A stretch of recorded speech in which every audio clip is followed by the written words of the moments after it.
Saya tak tetapkan harga tau.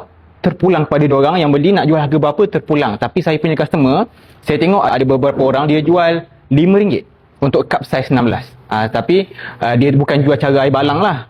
Kalau air balang jual cup saiz 16, lepas tu jual RM5, yang tu macam tak sesuai. Air balang ni dia tak sinonimkan dengan harga macam tu.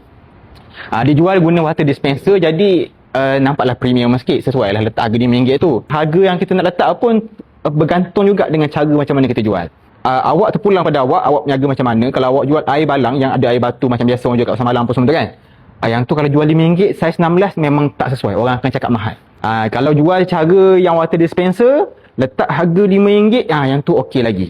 Tapi bergantung juga kepada lokasi, presentation. Kalau cup saiz 22 tu up lah sikit. Okey, saiz 22 mungkin boleh letak RM7 ataupun RM8 macam tu lah. Tapi nak beritahu awal, saya memang tak tetapkan, tak wajibkan korang ni guna harga berapa.